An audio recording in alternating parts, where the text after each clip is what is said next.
नमस्कार शेतकरी मित्रांनो, तुम्हा सर्वांचं आपल्या फार्मर्स वर्ल्ड या युट्यूब चॅनलवर स्वागत आहे.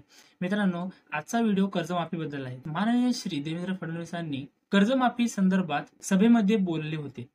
तर त्या संदर्भात आज हा व्हिडिओ आहे. चला तर व्हिडिओला सुरुवात करूया. महाराष्ट्रातील शेतकरी कर्जमाफीच्या प्रतीक्षेकडे आहेत. विधानसभा निवडणूक प्रचार दरम्यान उपमुख्यमंत्री असताना देवेंद्र फडणवीस यांनी सर्व शेतकऱ्यांना कर्जमाफीची व वीज मोफत घोषणा ठिकठिकाणी केली होती. त्या घोषणाचे काय झाले?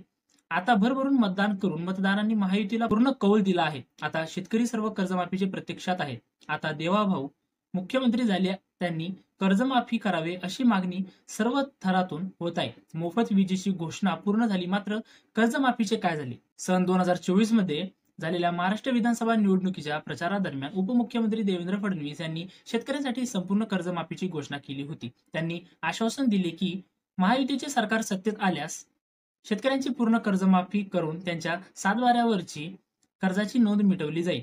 निवडणुकीपूर्वी महायुतीने जाहीर केलेल्या संकल्पपत्रातही शेतकऱ्यांना कर्जमाफीचे आश्वासन देण्यात आले होते.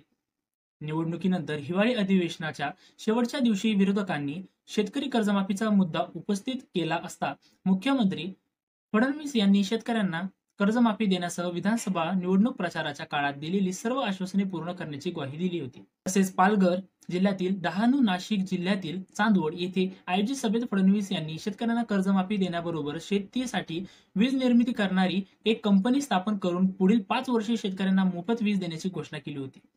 या घोषणामुळे शेतकऱ्यांमध्ये आशावाद निर्माण झाला असून सरकारकडून या आश्वासनांची अंमलबजावणी कशी होते याकडे सर्वांचे लक्ष आहे.